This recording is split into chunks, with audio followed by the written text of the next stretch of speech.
एक शहर में कलेक्टर के घर के सामने एक पटवारी ने घर खरीद लिया। दोनों के दो दो बच्चे थे। एक दिन मोहल्ले में आइसक्रीम बेचने वाला आया तो पटवारी के बच्चों ने बोला कि हमें आइसक्रीम खानी है। पटवारी ने झट 20 रुपए दिए और कहा जाओ खा लो। आइसक्रीम वाला कलेक्टर के घर के सामने पहुंचा तो उसके बच्चों ने भी आइसक्रीम खाने के लिए कहा। कलेक्टर बोला, बच्चों यह डर्टी होती है, अच्छी नहीं है, बीमार हो जाओगे। बच्चे बेचारे मन मसोस कर बैठ गए। 2 दिन बाद रेवड़ी गजक वाला मोहल्ले में आया। फिर पटवारी के बच्चों ने गजक खाने की इच्छा जताई तो पटवारी ने झट 20 रुपए दिए और बच्चों ने गजक खा ली। अब गजक वाला कलेक्टर के घर के पास पहुंचा तो उसके बच्चों ने भी गजक खाने की जिद करी। कलेक्टर ने कहा कि बेटा इस पर डस्ट लगी होती है, बीमारी हो जाती है। बच्चे फिर मुंह लटका कर बैठ गए।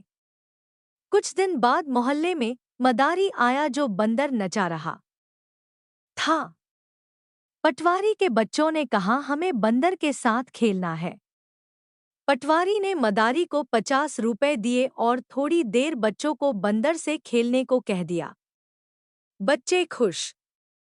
अब कलेक्टर के बच्चों ने भी कहा कि उन्हें भी बंदर के साथ खेलना है। कलेक्टर बोला, अरे कैसी गंदी बात है, बंदर जानवर है, काट लेता है, यह कोई खेलने वाली चीज है। बच्चे बेचारे फिर चुपचाप बैठ गए। कुछ दिन बाद कलेक्टर ने अपने बच्चों से पूछा कि वे बड़े होकर क्या बनना चाहते हैं, तो बच्चों ने तपाक से उत्तर दिया, पटवारी। एक आदमी था।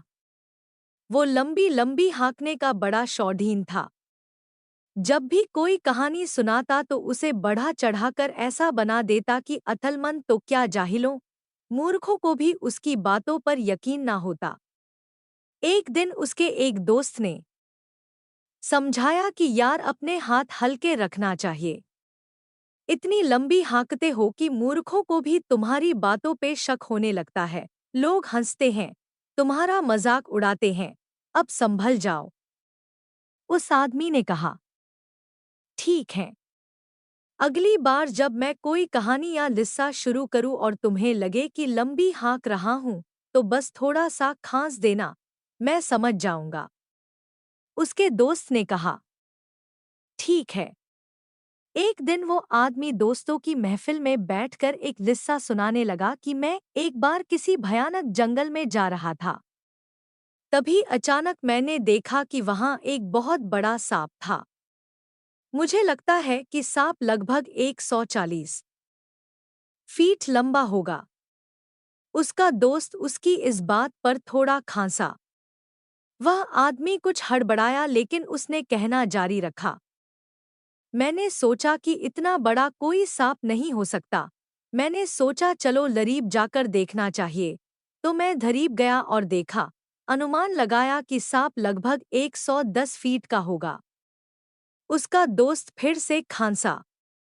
उस आदमी ने नाराजगी से उसे देखा और कहानी जारी रखी कि 110 फीट बहुत ज्यादा है। मैंने सोचा कि केवल सांप को मारकर ही वास्तविक लंबाई का पता लग सकता है।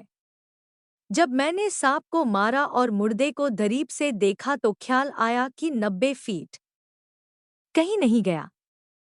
दोस्त उसकी बात पर फिर जोर जोर से खांस रहा था। अब उस आदमी ने बेचैनी से करवटें बदल ली और कहा, अरे दोस्तों, बात को परखने के लिए जरूरी था कि मैं इसकी लंबाई नापता। मरा सांप मेरे सामने था। मैंने अपने अनुमान की सच्चाई को परखने के लिए जब नापा तो वो पूरे 70 फीट का निकला। उसका दोस्त इस पर फिर से जोर जोर से खांसने लगा।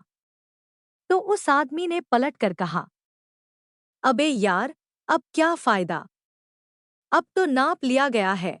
तू अब अगर खांसते खांसते मर भी जाएगा तो भी सांप की लंबाई कम नहीं होगी।